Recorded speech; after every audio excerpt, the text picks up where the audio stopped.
난 한국으로 이민 오고 말 거야. 여기 한국에 첫 방문하자마자 이민을 결심한 스페인 여성이 있습니다. 한국에서 충격적인 사건들을 접하며 이런 결정을 했다고 하는데요. 과연 어떻게 된 사연인지 바로 알아보시죠. 울고 웃는 해외 감동 사연을 전해드리는 희노애락 TV입니다. 구독, 좋아요로 응원 부탁드립니다. 이번 사연은 해외 커뮤니티 레딧에 있는 사연을 재구성하였습니다. 자신이 겪었던 감동적이고 재미난 이야기를 영상으로 제작하기 원하시는 분들은 희노애락TV에 제보해주시면 꼼꼼히 검토 후 영상으로 제작하도록 하겠습니다. 안녕하세요. 스페인 말라가에 살고 있는 27살 에바라고 합니다.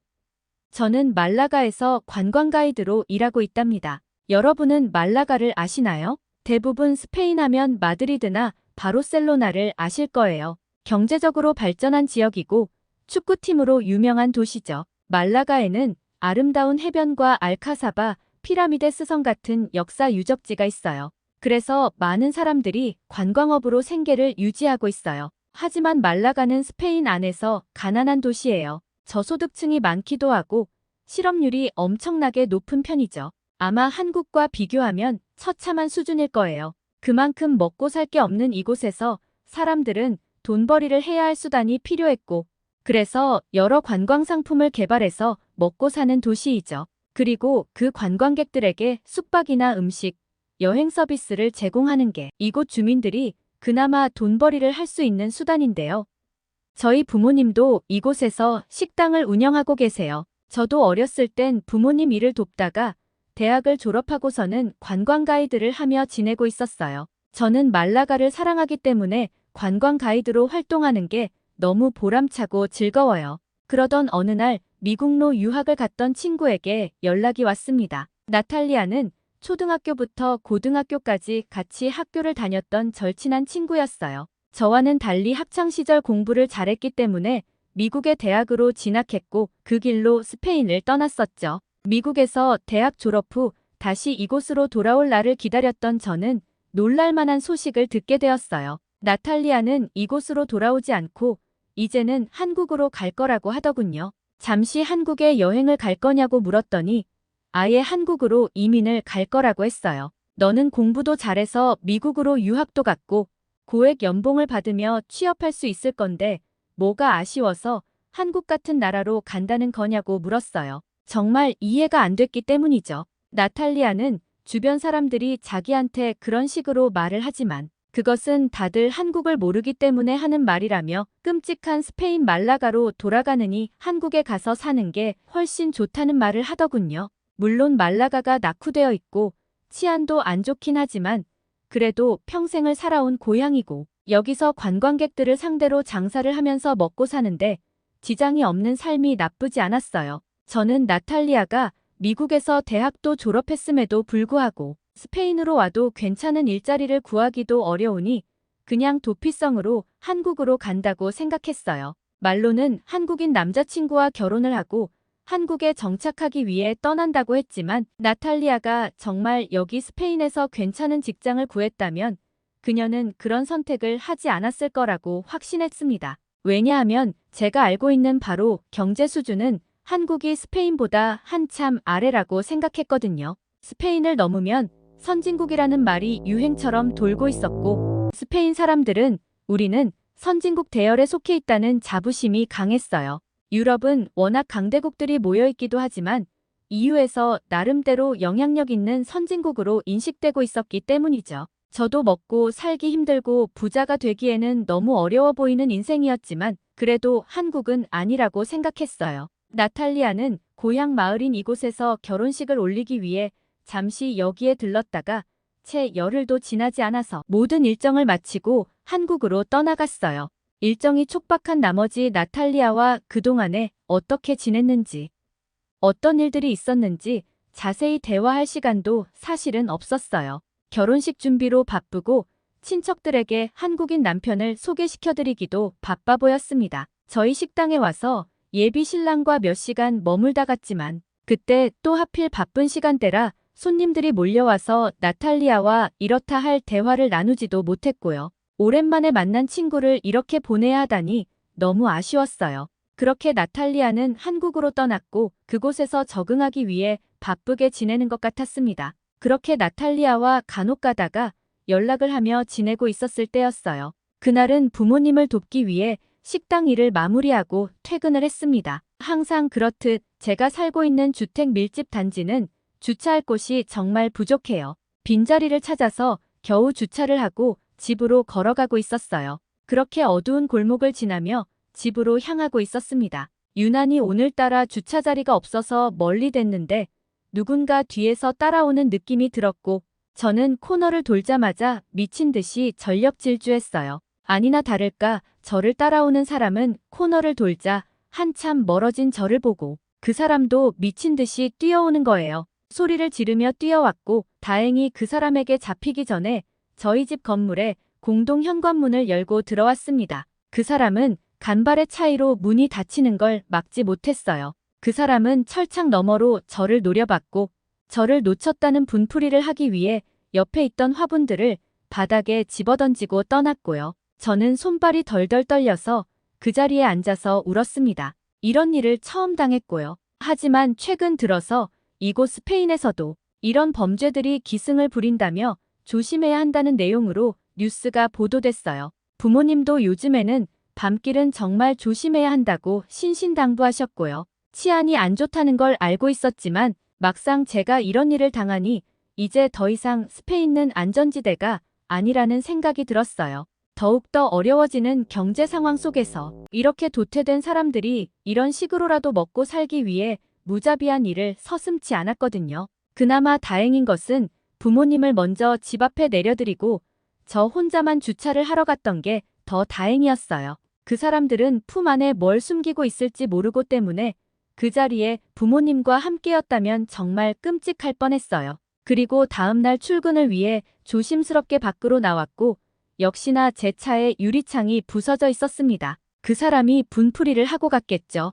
경찰에 신고했지만 위급한 일이 아니고 긴급한 상황이 아니기 때문에 출동하지 않는다는 황당한 답변을 받았습니다. 정신고를 하고 싶으면 직접 와서 신고 접수를 하라는 의미죠. 경찰들이 이렇게 무능하고 도움이 안 된다는 것은 널리 알려진 사실이지만 저는 또다시 이런 일을 당하고 싶지 않고 경찰이 혹시라도 수사를 통해서 범인을 잡아줄지도 모른다는 생각을 가지고 경찰서에 신고를 하러 갔습니다. 하지만 제가 할 수 있는 것은 종이 한 장에 사건이 일어난 위치와 시간, 개요에 대해서 간단하게 적고 돌아오는 것 말고는 할 수 있는 게 없었어요. 그 접수를 받는 여자 경찰은 제가 돌아가자마자 그 종이를 찢어버렸을지도 모르겠다는 생각이 들 만큼 정말 성의 없고 건성으로 접수를 받았습니다. 역시나 그 뒤로 경찰서에서 그 어떤 연락도 받지 못했고요. 연락해봤자 소용없다는 것을 알기에 그냥 없던 일로 생각하고 넘어가야 했습니다. 결국 저는 밤이 되기 전에 퇴근을 하기 위해서 가게 운영 시간을 줄였고 당연히 매출에도 지장이 있었어요. 하지만 조금 더 욕심냈다가 무슨 일을 당하는 것보다 이게 나으니 어쩔 수 없으니까 그냥 수익을 포기할 수밖에 없었습니다. 그렇게 얼마 지나지 않아서 나탈리아와 통화를 하게 되었고 제가 최근에 겪은 일에 대해서 말했어요. 멀리서나마 나탈리아는 저를 진심으로 위로해 주었고 그녀의 위로에 고마움과 위안을 느꼈어요. 하지만 참지 못할 궁금증 하나가 올라왔습니다. 한국에서 나탈리아는 과연 안전한지, 그리고 이런 일이 있다면 한국에서는 해결을 해줄 수 있는 능력이 있는지 궁금했습니다. 최근 들어서 한국이 정말 살기 좋다는 말들도 간혹 들려와서 궁금한 마음이 생기기도 했거든요. 나탈리아는 한국에서는 이런 일이 일어나지도 않고 혹시 일어나거든 경찰이 그런 식으로 대응하지 않는다고 말하더군요. 한국에서는 유럽처럼 경찰들이 나 몰라라 하지 않고 작은 절도 사건만 있어도 긴급한 상황이 아니니까 가지 않겠다고 말하는 대신에 현장에 나와서 확인을 하고 간다고 하더군요. 나탈리아는 최근에 남편의 친구가 버스에 지갑을 두고 내렸는데 그 지갑이 분실되어서 경찰에 신고했더니 경찰이 바로 출동을 해서 해결해줬던 이야기를 해주며 유럽과 한국의 경찰이 서로 다른 대처를 했다는 것을 말해주었어요. 하지만 저는 솔직히 나탈리아가 거짓말을 한다고 생각했어요. 지갑을 가져가면 돈을 버는 건데 지갑을 가져가지 않고 분실물 신고를 한다고요? 스페인 같은 선진국에서도 그런 식으로 일 처리를 하지 않는데 한국에서 그런다는 게 말이 안 된다고 생각했거든요. 단지 나탈리아는 한국에 간 것을 창피해하지 않는다고 말하고 싶어서 거짓말을 하는 거라고 생각했습니다. 그러다가 저는 또 한 번 정말 어처구니 없는 일을 당하게 되는데요.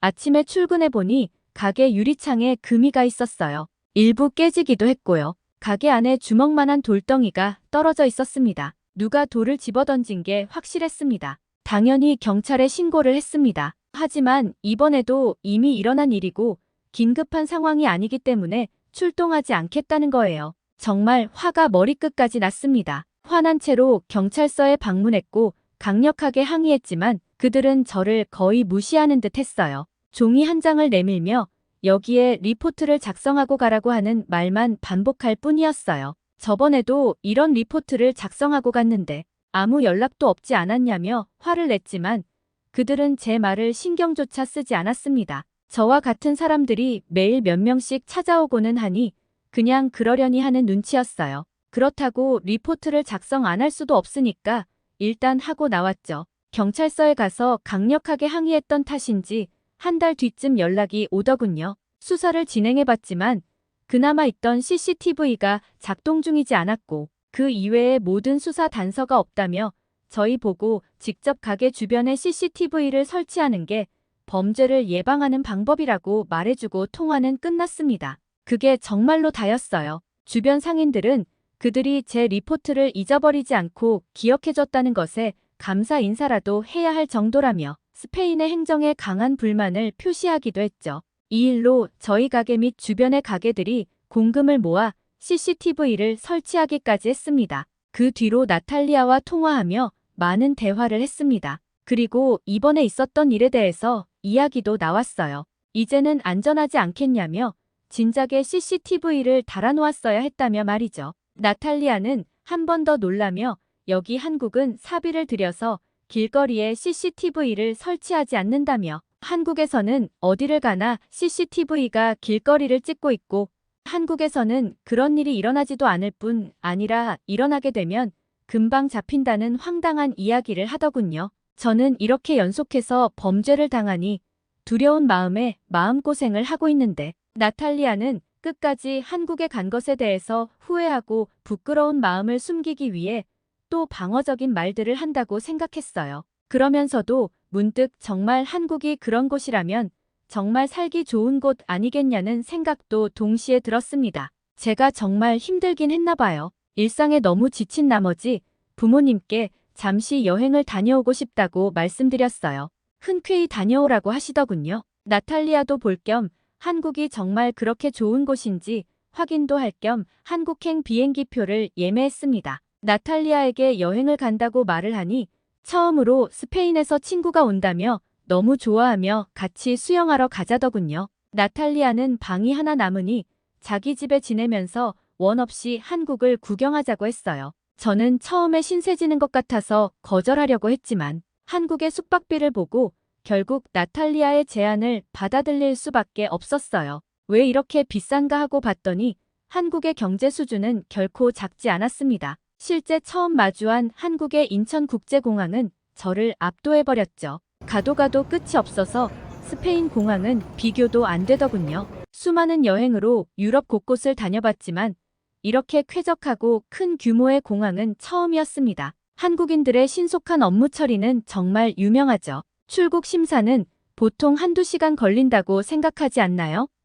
한국에선 30분도 안 돼서 끝나더군요. 심사를 마치고 나오고 나탈리아를 만났어요. 너무 반가운 마음에 한참 동안 포옹을 했죠. 공항을 나가는 길에 거대한 쇼핑몰과 식당들이 있었어요. 여기가 쇼핑몰인지 공항인지 헷갈릴 정도였지요. 스페인에는 공항에 이런 시설들이 없어서 너무 충격이었어요. 한참을 구경하다가 공항에서만 2시간 정도를 보내고 나왔어요. 이곳은 단순한 공항이 아니라 IT 강국인 한국의 모든 기술력이 인천국제공항에 도입되어 있는 것 같았어요. 우선 나탈리아가 운전하는 차를 타고 집으로 향했어요. 인천국제공항을 나오면서 인천의 송도라는 지역을 지나가는데 정말 미래도시인 줄 알았어요. 바닷가에 그렇게 높은 고층 빌딩이 즐비해 있다니. 엄청나게 긴 호수의 옆으로 높게 솟아있는 한국의 빌딩들은 스페인과는 비교도 되지 않았어요. 여기가 진짜 한국이 맞나? 제 두 눈을 의심했어요.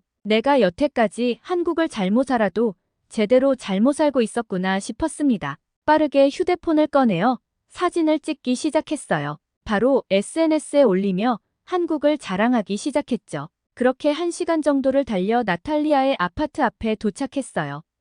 한국의 마포라는 동네라고 했어요. 외국인들이 많이 가는 홍대가 여기에 있다고 해요. 빌딩도 아닌데 아파트를 보기 위해 한참을 올려다봐야 하더군요. 스페인과는 다른 풍경에 정말 놀랐습니다. 일률적으로 황토색 페인트를 칠한 스페인의 주택 단지와 비교해서 한국의 아파트는 정말 거대하면서도 고급스러웠어요. 근처에 고층 아파트가 즐비했어요. 서로의 아파트를 과시하는 것처럼 건축물의 세련됨은 이루 말할 수가 없었죠. 아파트 출입구, 게이트, 건물 외벽, 정원, 도로 등 모든 것이 완벽했고 아파트끼리 서로를 과시하는 것처럼 고급스러움을 내뿜고 있었죠. 스페인에서는 황토색 페인트로 건물 외관이라도 칠해놓으면 그나마 괜찮은 데고 외벽이 조금씩 부서져 있는 집들도 너무나 많거든요. 한국은 아파트뿐만 아니라 어디를 가도 외벽이 부서져 있는 집은 없었어요. 전체적으로 풍기는 분위기부터 한국이 훨씬 더 깨끗하고 정비가 잘 되어 있다고 느꼈습니다. 나탈리아를 따라 아파트로 들어가는데 여태까지 했던 말이 거짓이 아니라는 걸 바로 알 수 있었어요. 공원같이 꾸며져 있는 단지 안, 그리고 곳곳에 상주하고 있는 경비원들, 그리고 곳곳에 설치되어 있는 CCTV는 범죄자들이 발도 들릴 수 없도록 설계가 되어 있었어요. 자세히 들여다보고 말고 할 것 없이 저는 스페인과는 너무나 다른 분위기에 압도당했습니다. 홍콩에 여행을 간 적이 있는데 한국의 서울이 더 화려하고 멋졌어요. 이건 비교할 대상이 아니에요. 한국이라는 나라가 이렇게 발전하고 있을 줄은 꿈에도 몰랐거든요. 첫째 날 저녁 일정은 동대문이었어요. 외국인들이 정말 많이 가는 곳이라면서요. 정말 대단하고 감탄이 나올 수밖에 없는 분위기를 자아냈어요. 동대문에서 길거리 음식도 먹고 옷과 신발 쇼핑을 하기도 했어요. 무슨 외계 우주선같이 생긴 거대한 건물이 있던데. 이게 뭔지 아시나요? 정신없어서 나탈리아에게 물어보지도 못했네요. 나탈리아와 겁없이 한국의 밤거리를 휘젓고 다녔고 한국은 어두침침한 골목도 없었으며 어디에나 조명이 있었습니다. 그리고 음침한 분위기와 무서운 분위기를 풍기는 폐 건물들도 안 보였어요. 나탈리아에게 저녁 11시에 돌아다녀도 되는 거냐고 물어보자 한국의 치안은 전 세계적으로 최고이고 한국 사람들은 정직하고 친절하기 때문에 걱정할 필요가 없다고 하더군요. 스페인에서도 친절한 사람들은 친절하고 좋지만 정반대로 위협을 가하는 사람들도 종종 있거든요. 제가 여행 오기 전 여러 범죄를 겪으니 더 비교가 됐어요. 온 지 얼마 안 됐어도 한국은 안전하다고 느끼는데 오래 걸리지 않았습니다. 밤에 여자 둘이 편하게 편의점 앞에 앉아 맥주를 마시는데 이것은 상상할 수도 없던 모습이에요. 이렇게 걱정 없이 시원한 밤 공기를 느끼며 맥주를 마시다니 너무 행복했습니다. 한국은 정말로 말할 수 없을 만큼 안전하고 멋진 곳이에요. 새벽 1시쯤 저희는 합정의 집으로 가기 위해 버스를 기다리고 있었어요. 첫 번째로 놀란 건 이 시간에도 버스가 다닌다는 것이었어요. 스페인에서는 꿈도 못 꾸릴 일이죠. 우선 이 시간까지 놀 수도 없을 뿐더러 대중교통은 당연히 운행하지 않으니 몇 시간이 걸리더라도 걸어가야 했을 거예요. 한국인분들은 이게 당연하다고 생각되시겠지만 정말 많은 것을 누리고 있으신 거예요. 너무나 부러웠습니다. 제가 가장 충격받은 것이 있는데 버스가 자율주행으로 운행된다고 하더라고요. 아니, 미국에서도 도입되지 않은 게 한국에 있을 리가 없어서 나탈리아가 저에게 장난을 치는 것이라고 생각했어요. 그렇게 버스가 도착해서 탑승을 하는데 운전석에 사람이 없었어요. 그리고 수많은 승객들이 있었어요. 알고 보니 자율주행 심야버스를 운행하는 건 한국이 세계 최초라고 하더군요. 한국이 선진국이라는 건 이해하지만 세계 최초라니 한국만 2100년을 살고 있는 건가 싶었어요. 합정에서 동대문까지 운행하는 심야 A21버스라고 하는데 아직 안 타본 분들은 꼭 타보세요. 자율주행 버스를 타고 처음엔 불안한 마음이 들었지만 전기버스라서 그런지 조용하면서도 주행이 부드럽더라고요. 웬만한 기사님보다 더 운전을 잘하는 것 같았어요. 버스는 무사히 합정에 도착해서 내릴 수 있었어요. 이제 여행 1일차인데 정말이지 놀라운 일이 가득했어요. 그리고 저는 결심했죠. 나탈리아를 따라서 한국에 이민을 와야겠다고. 아직 부모님께 말씀도 안 드렸고 계획도 세워야 해서 갈 길이 멀지만 반드시 한국에 오고 말 거예요. 어머, 사연을 쓰다 보니 부산 여행은 아직 쓰지도 못했는데 이렇게 내용이 길어졌네요. 한국 분들에게는 이런 게 너무 당연할 텐데 지루하지는 않았는지 모르겠어요. 부산에서 바다 구경도 하고 생선을 날로 먹는 회를 먹어보기도 하고 정말 많은 경험을 했는데요. 더 길어지기 전에 오늘 사연은 이 정도로 마무리해야 할 것 같네요. 혹시 제 부산 여행이 궁금하시다면 댓글로 요청을 남겨주세요. 많은 분들이 원하시면 다음 얘기도 사연 보내볼게요. 한국에서 첫 출발을 준비하는 에바 씨의 사연 어떻게 들으셨나요? 여러분들의 구독과 좋아요는 영상을 제작하는데 큰 힘이 됩니다. 감동적인 사연을 주변 분들과 공유하며 이야기를 나눠보세요. 지금까지 희노애락TV였습니다. 다음에 더 감동적인 사연으로 찾아오겠습니다.